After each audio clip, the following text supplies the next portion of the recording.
on est au 3e événement de Planète Altruiste.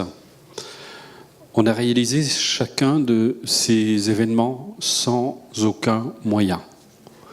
On s'est vraiment débrouillé, on a même investi notre argent personnel pour chacun de ces événements. Alors je ne peux pas ne pas penser à ces quelques mails que nous avons reçus de personnes qui nous ont dit qu'on n'était pas très altruiste parce qu'on faisait payer l'entrée. Je pense qu'on n'a pas dû être très altruiste pour leur porte-monnaie surtout. Et on ne sait pas comment on va pouvoir continuer parce que là, on s'est même mis en danger financièrement. Donc pour nous, c'est même devenu un peu critique. Donc on aimerait, on n'a qu'une envie, c'est vraiment que l'aventure commence. On ne sait pas du tout comment on va faire pour l'avenir, pour la suite. En tout cas, on ne baisse pas les bras. On a vraiment envie que Planète Altruiste prenne de l'essor. Mais comme l'a dit tout à l'heure Benjamin, nous, on veut absolument éviter cet écueil de l'ego.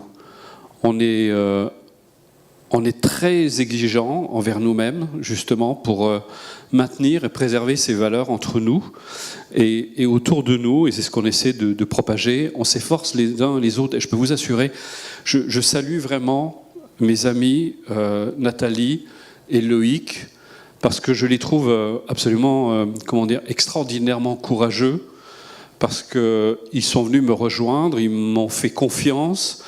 Je me suis même dit, je crois que vous devez faire une erreur. À mon avis, vous ne devriez pas, parce que c'est... mais ils n'ont pas lâché, ils m'ont dit, on ne veut pas lâcher, c'est une trop belle aventure, c'est trop chouette ce qu'on est en train de faire, on aime ce qu'on fait, on a vraiment envie d'apporter notre pierre, on a envie de faire notre colibri, on veut faire notre part. Je trouvais d'abord de la part de Nathalie qui a quitté son ancienne vie, qui a tout plaqué, qui a pris, j'ai envie de dire, qui a pris l'ascenseur à vitesse grand V, qui est entrée, elle m'a dit, elle vous le dira elle-même d'ailleurs, pour elle ça a été, un saut quantique. En termes de spiritualité, du matérialisme, voilà, au côté spirituel. Oui, et Dieu sait si je peux me montrer exigeant, parce que je m'impose à moi justement cette cohérence. Je ne peux pas, comme disait Dalai Lama, je n'enseigne et je ne transmets jamais rien que je m'applique à moi-même et que je ne maîtrise moi-même. Et pour moi, c'est indispensable d'avoir cette exigence pour pouvoir être cohérent dans mon message. Et c'est tout ce que je transmets justement dans le dernier livre. Tu ne peux désirer une chose et cultiver son contraire. Mais ils ont tenu bon. Ils sont toujours là. Je ne sais toujours pas pourquoi d'ailleurs, mais ils sont toujours là, ils ont toujours envie de continuer, malgré le fait que je leur casse les pieds sans arrêt. Mais voilà, il y a une véritable histoire d'amour qui s'est créée, une véritable histoire d'amitié. Et ce qu'on a envie aujourd'hui, justement, c'est que ça se propage, c'est que ça se développe, que ça fasse justement tache d'huile, qu'il y ait de plus en plus de personnes qui ont envie justement de s'aligner avec cet état d'esprit, qui sont prêts. Mais c'est vrai que c'est un engagement, ça demande d'être prêt, de se remettre profondément en question par rapport à son système de valeurs habituelles, de faire la bascule, de lâcher justement son ego. Croyez-moi, il est habile pour se cacher. Mais nous, on est habile pour le démasquer aussi, parce que j'ai été à bonne école, puisque, comme je vous ai dit, j'ai fréquenté un lama tibétain pendant 15 ans, et croyez-moi, au début, c'était plutôt pas évident, parce que quand vous rencontrez des êtres comme ça, et si vous venez avec votre ego, en fait, ça vous revient en pleine poire. C'est comme si vous avez un miroir en face de vous, et vous voyez. Je crois que Chimène Rinpoche, je peux dire aujourd'hui, c'est la personne que j'ai le plus aimé au monde, mais probablement la personne que j'ai le plus détestée aussi. Parce qu'il m'a fait voir mes faiblesses, il m'a fait voir mes carences, il m'a fait voir finalement cet ego dans lequel j'étais tellement empêtré. Mais il m'a transmis un jour une vague d'amour que je n'oublierai jamais. J'ai été traversé de part en part. Et il m'a dit, à ce jour-là, je n'oublierai jamais ces paroles, il m'a dit, maintenant que tu n'as plus l'ego, tu peux recevoir de l'amour. Et j'ai réalisé à quel point l'ego était justement cet obstacle majeur à notre bonheur, à ce que nous recherchons tellement, nous voulons tellement de l'amour que nous sommes comme ces mendiants qui tendent la main mais le poing fermé. Et qu'est-ce qu'on peut recevoir dans un poing fermé? Mais justement, rien du tout.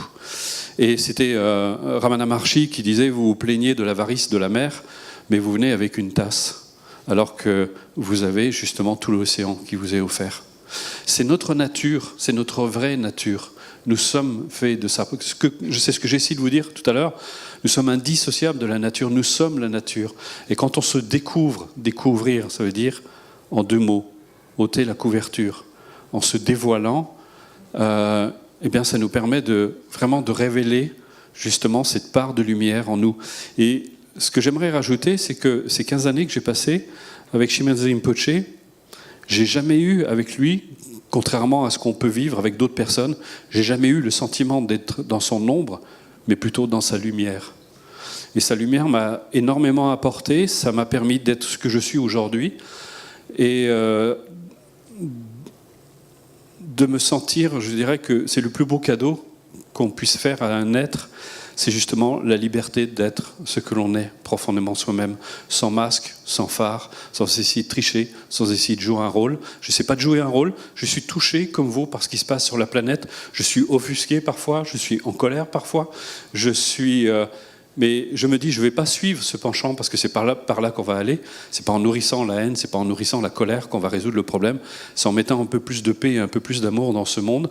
Alors j'essaie autant que possible et tous les jours de le cultiver, de le nourrir, de l'entretenir, malgré les difficultés que ça représente. Parce que c'est vrai qu'on a 1000 raisons qui se mettent sur notre chemin pour détester, pour haïr, pour avoir envie justement de pencher plutôt vers la négativité que vers le positif. Mais le jeu en vaut vraiment la chandelle. La preuve, c'est vous aujourd'hui qui êtes là. Et c'est, comme beaucoup d'intervenants l'ont dit, je sais pourquoi je me lève le matin. Parce que vous êtes là. Parce que vous êtes ici.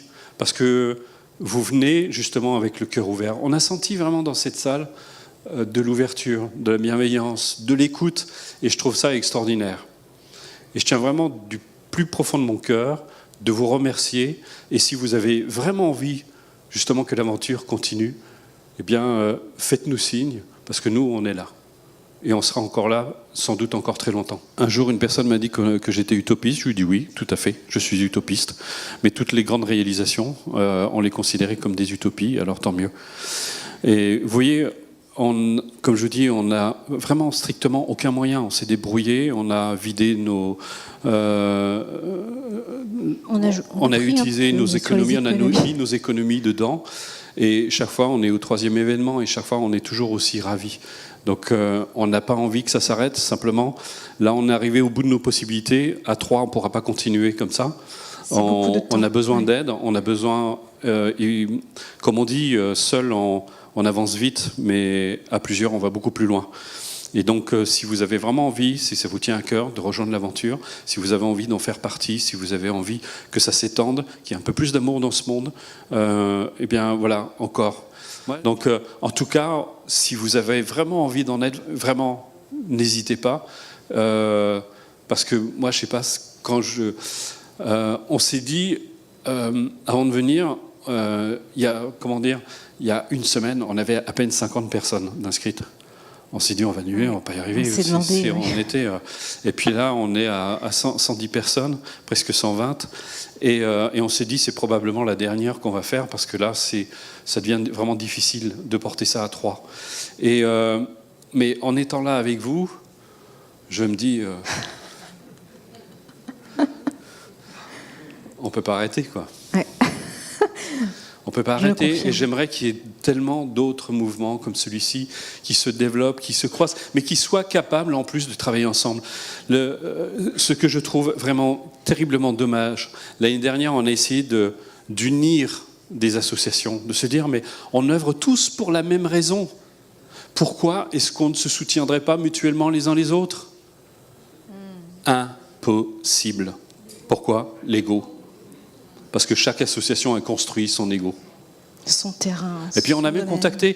Moi, j'étais vraiment très touché de voir Lamia, qui fait partie d'une association qui est énorme aujourd'hui, qui nous a fait confiance, qui est venue. On a eu L214 aujourd'hui, qui sont devenus extrêmement puissants. Ce sont des personnes qui m'ont beaucoup touché, justement parce que moi je connais très bien Sébastien Arsac, on a mangé plusieurs fois ensemble, c'est devenu un ami, il a participé à mon livre.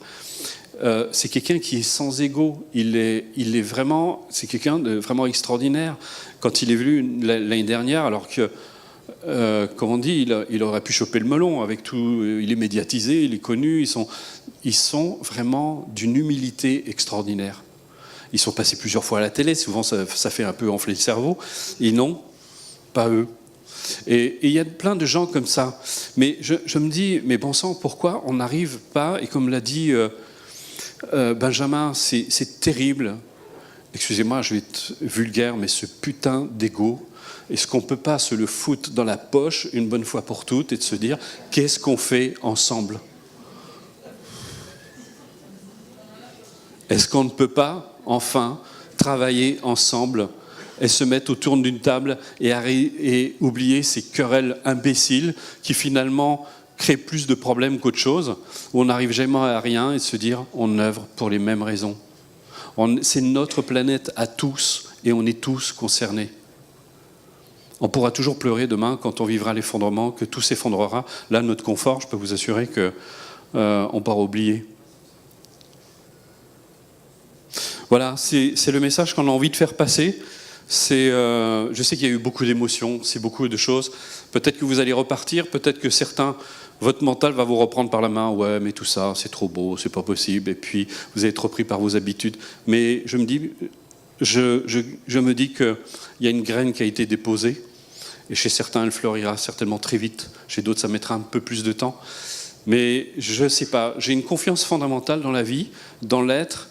Je me dis, quand je vois ce qu'on est capable de réaliser en soi-même, de se réformer, de se transformer. Patricia nous a parlé de ces hommes résilients qui sont dans les conditions abominables et qui sont capables justement de se remettre en question. Et nous, dans notre confort, on n'est pas foutus de se bouger le derrière. Alors, il est peut-être temps maintenant, avant que justement le ciel nous tombe sur la tête, parce que c'est pas dans pas longtemps, entre 2020 et 2030. Donc, je sais pas, j'ai l'impression que les gens sont sous l'exomile. C'est pas possible, quoi.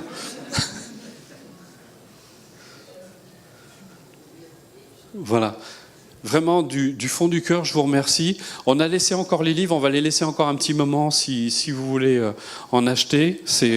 Nous, ça nous aide. Vous, ça vous enrichira, ça vous apprendra plein de choses. Et puis, encore une fois, si vous avez envie que l'aventure continue en tout cas. Si vous connaissez, parce que moi j'aime bien dans les histoires de relations, c'est toujours une personne qui connaît une personne, qui connaît une personne, qui connaît une personne, et on arrive toujours comme ça à créer des choses. Nous, on n'arrivait pas à imaginer un seul instant qu'en louant un Airbnb, on allait rencontrer Sabine et Pierre, qui sont devenus des amis, qui nous ont fait rencontrer d'autres personnes. Je me suis retrouvé dans un TEDx, j'ai rencontré Florence, qui est là aussi, qui est absolument extraordinaire, qui a fait parler de nous. On est vraiment des gens extraordinaires. Et je me plais à croire que vous êtes tous aussi extraordinaires. Alors vraiment, merci du fond du cœur, merci d'être venus. Voilà, je voulais qu'on soit face à vous pour vous remercier encore une fois du fond du cœur.